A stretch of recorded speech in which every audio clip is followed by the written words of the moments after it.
1997 में Robert Kiyosaki ने एक बुक लिखी। इस बुक ने आते ही मार्केट में धूम मचा दी और बन गई एक best selling book. Robert Kiyosaki के दो पिता थे, एक तो उनके रियल फादर जिन्हें वे पुअर डैड कहा करते थे यानी गरीब पिता, और उनके फ्रेंड माइक के पिता को वो अपना मुंह बोला पिता मानते हैं और उन्हें वे कहते हैं रिच डैड। उनके जो रियल फादर है वो काफी पढ़े लिखे हैं, वो एक कॉलेज में प्रोफेसर है, लेकिन उनकी पूरी जिंदगी में पैसों को लेकर बहुत ही ज्यादा स्ट्रगल रहा और यही वजह है कि रॉबर्ट उन्हें पुअर डैड कहते हैं। और वहीं दूसरी ओर इनके जो मुंह बोले पिता हैं वो कम पढ़े लिखे हैं, लेकिन फिर भी वो एक बहुत बड़े बिजनेसमैन है और एक कामयाब इंसान है, और इसी वजह से रॉबर्ट उन्हें कहते हैं रिच डैड। रॉबर्ट कियोसाकी अपनी book rich dad poor dad में बताते हैं कि जब वे 9 साल के थे तो स्कूल में दूसरे अमीर बच्चों को देखकर उनके मन में भी अमीर बनने की तमन्ना होती थी, और इसीलिए एक दिन उन्होंने अपने पुअर डैड से पूछा कि अमीर कैसे बना जा सकता है। लेकिन उनके जो रियल फादर थे पुअर डैड, उनके पास इसका कोई जवाब नहीं था, और उन्होंने कहा कि तुम अपने दोस्त माइक के पिता से इसका जवाब पूछो क्योंकि वो तुम्हें इस सवाल का जवाब अच्छी तरह से दे सकते हैं। और फिर रॉबर्ट अपने रिच डैड के पास जाते हैं और उनसे अपना सवाल पूछते हैं, और वहीं से रॉबर्ट की फाइनेंशियल एजुकेशन का एक बहुत ही महत्वपूर्ण सिलसिला शुरू होता है। उनके रिच डैड उन्हें लाइफ की डिफरेंट स्टेजेस पर अमीर बनने के लिए और हमेशा अमीर बने रहने के लिए कुछ इंपॉर्टेंट लेसन बताते हैं, और इसी के साथ इस बुक में वो कई सारी चीजें बताते हैं, जैसे कि पैसों को किस तरह से मेंटेन करना चाहिए, पैसों को काम पर कैसे लगाएं, और ऐसी कौन सी गलतियां हैं जिसकी वजह से गरीब हमेशा गरीब ही रहता है। और इसके अलावा वो बताते हैं कि अगर गरीब इंसान भी इसमें बताई हुई बातों को फॉलो करे तो वो भी जल्दी से अमीर बन सकता है। तो अब हम बात करते हैं उन इंपॉर्टेंट लेसन के बारे में।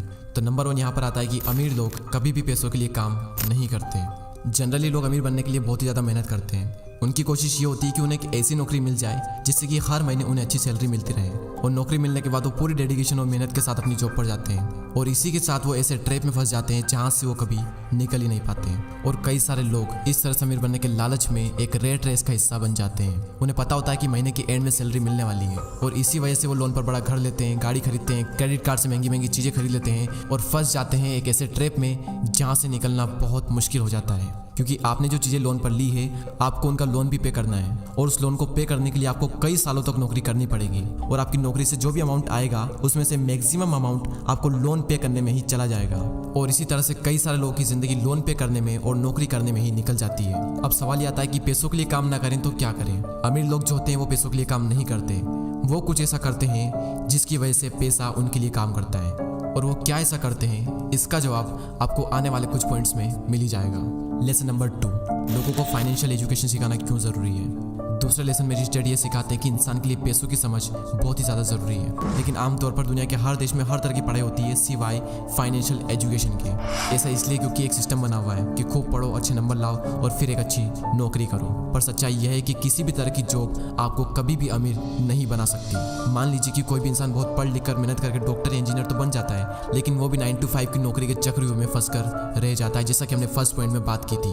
और इसी 9 to 5 के चक्रव्यूह से बाहर निकलने के लिए रिच डैड ने एसेट्स और लायबिलिटीज के बारे में बताया है। एसेट्स उन चीज़ों को कहते हैं जो आपकी जेब में पैसा डालती है, और लायबिलिटीज उन सब चीज़ों को कहते हैं जो आपकी जेब से पैसा निकालती है। एग्जाम्पल के लिए अगर आपने अपने किसी घर को रेंट पर दिया है तो उसे हम कहते हैं एसेट्स, जो कि वो घर आपकी जेब में पैसा डाल रहा है। और वहीं दूसरी ओर अगर आप एक न्यू कार लोन पर लेते हैं तो उसे हम कहते हैं लायबिलिटीज, क्योंकि वो कार आपकी जेब से पैसे निकाल रही है। और अमीर बनने के लिए सबसे ज़्यादा जरूरी चीज़ है कि आप एसेट्स खरीदें और लायबिलिटीज़ को जितना हो सके उतना कम करें। और ये सब बातें आपको दुनिया के किसी भी स्कूल में नहीं सिखाई जाती, क्योंकि वहाँ पर तो सिर्फ आपको अच्छी जॉब को हासिल करने के बारे में ही सिखाया जाता है। ये कभी भी नहीं सिखाया जाता कि अपने पैसों को ग्रो कैसे कराया जाए, और इसीलिए फाइनेंशियल एजुकेशन का सीखना बहुत ही ज़रूरी है। थर्ड लेसन है कि अपने काम से काम रखो। इस लेसन में रिच डैड ने बताया है कि काम से जॉब करने वाला इंसान कोई भी ऐसा दूसरा काम कर सकता है जो उसकी इनकम को बढ़ाए। इसके लिए जरूरी नहीं है कि शुरुआत बड़े लेवल से ही की जाए, क्योंकि हर किसी के पास इतना पैसा नहीं होता। आप अपनी नौकरी करते हुए भी अपना कोई भी पसंदीदा काम कर सकते हैं। एग्जाम्पल के लिए कोई इंसान स्कूल में टीचर है तो वो उसका प्रोफेशन है, ना कि उसका बिजनेस। उसका अपना काम वो होगा जो वो खुद शुरू करेगा। एक बार मैकडोनल्ड के फाउंडर क्रोक MBA के स्टूडेंट की क्लास में स्पीच दे रहे थे। स्पीच के दौरान क्रोक ने वहाँ पर मौजूद स्टूडेंट से पूछा कि क्या आपको पता है कि मैं क्या बिजनेस करता हूँ। तो सभी स्टूडेंट ने यही कहा कि आप हैमबर्गर के बिजनेस में हैं, और ये जवाब सुनकर क्रोक को हंसी आ गई। फिर उन्होंने कहा कि मैं हैमबर्गर के बिजनेस में नहीं हूँ, क्योंकि मेरा काम रियल एस्टेट का है। ऐसा इसलिए क्योंकि जब भी कोई मैकडोनल्ड की फ्रेंचाइजीज खरीदना चाहता है तो फिर उसे उस जमीन की खरीदारी भी करनी पड़ती है। तो वहाँ रियल एस्टेट बिजनेस, और आप खुद देख लो आज पूरे वर्ल्ड में मैकडोनल्ड रियल एस्टेट का सबसे बड़ा एम्पायर बनकर खड़ा है। तो रिच डैड रॉबर्ट कियोसाकी को सिखाते हैं कि कैसे आज ज़्यादातर लोग बाकी सबके लिए तो काम करते हैं लेकिन खुद के लिए नहीं करते। इसलिए इंसान को चाहिए कि अपना फोकस खुद पर भी करें, लेकिन इसका मतलब ये बिल्कुल भी नहीं है कि आप अपनी नौकरी छोड़ दें। वो तो ये कहना चाहते हैं कि आप अपनी नौकरी के साथ साथ आप अपने एसेट वाले पहलू को भी मजबूत करने पर फोकस करें। नेक्स्ट लेसन यहाँ पर आता है कि सीखने के लिए काम करें, पैसों के लिए नहीं। रॉबर्ट कियोसाकी अपनी बुक में बताते हैं कि एक बार सिंगापुर में उनका इंटरव्यू एक फीमेल जर्नलिस्ट ने लिया था, और उसने उन्हें यह बताया कि उनका सपना भी एक बेस्ट सेलिंग राइटर बनने का था, लेकिन वो नहीं बन पाई। उस महिला के लिखने का तरीका काफी अच्छा था और रॉबर्ट ने उसके कई सारे लेख पढ़े भी थे, तो इसलिए रॉबर्ट ने उस महिला को सेल्स ट्रेनिंग का कोर्स करने की राय दी।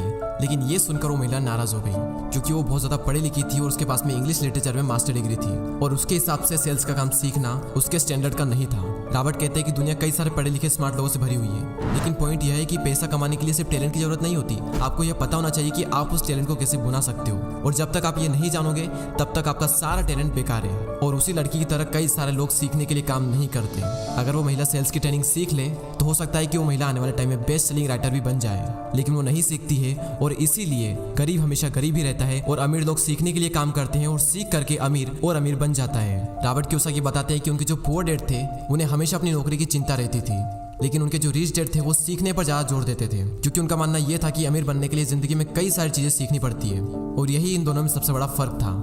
लेसन नंबर 6, रुकावटों और बाधाओं को पार करना। रॉबर्ट कियोसाकी अपनी बुक में यह भी बताते हैं कि कई सारे लोगों को पैसे की समझ तो होती है, लेकिन फिर भी उनके रास्ते में कई सारी ऐसी रुकावटें और बाधाएं आ जाती है जिसकी वजह से वो अपने एसेट्स को ज्यादा बड़ा नहीं कर पाते। और रॉबर्ट ने 5 ऑब्स्टिकल बताए हैं। पहला है डर। दुनिया का कोई भी इंसान हो उसे पैसों का नुकसान तो बुरा लगता ही है। पैसे को गंवाने का डर अमीर को भी बहुत ज्यादा होता है, लेकिन प्रॉब्लम यह है कि पैसे का नुकसान होने के बाद उस कंडीशन से निपटा कैसे जाए। इंपॉर्टेंट ये है कि आप अपने फेलियर को किस तरह से लेते हो। अमीर और गरीब के बीच में सबसे बड़ा फर्क यही होता है कि वो अपनी असफलता का मुकाबला किस तरह से करते हैं। सेकंड जो ऑब्स्टिकल है वो है डाउट। पैसे को इन्वेस्ट करते समय हम सबके मन में डाउट होता है जो कि हमें जाम कर देता है। हर किसी के मन में सवाल होता है कि अगर मेरा इन्वेस्ट किया हुआ पैसा डूब गया तो क्या होगा, अगर सब कुछ मेरे बनाए गए प्लान के हिसाब से ना हुआ तो। इस तरह के सवाल और डाउट से हम हमेशा डर जाते हैं और जिस भी काम को करने का सोचते हैं उसे शुरू ही नहीं कर पाते हैं, और इसी तरह से हजारों मौके हमारी आंखों के सामने से गुजर कर चले जाते हैं और हम देखते रह जाते हैं। तीसरा ऑब्स्टिकल है आलस, जो कि इंसान का सबसे बड़ा दुश्मन है और इंसान को कभी भी आगे नहीं बढ़ने देता।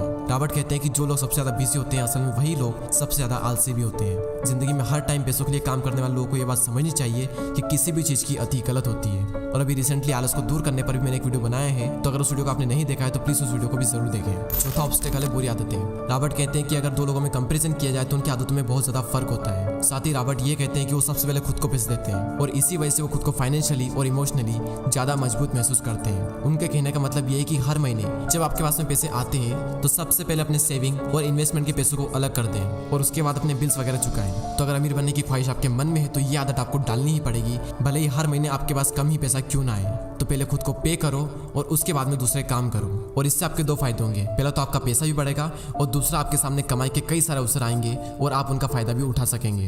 फिफ्थ ऑब्स्टिकल है अहंकार यानी ईगो।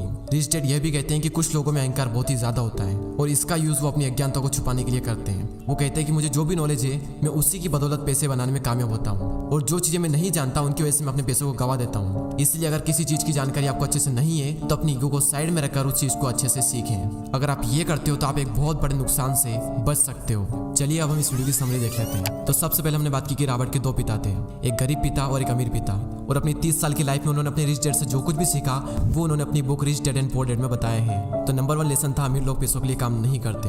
नंबर 2 था लोगों को फाइनेंशियल एजुकेशन सिखाना क्यों जरूरी है, और इस पॉइंट में हमने बात की थी कि अगर आपको अमीर बनना है तो आपको एसेट्स खरीदने पड़ेंगे और लाइबिलिटीज को कम करना पड़ेगा।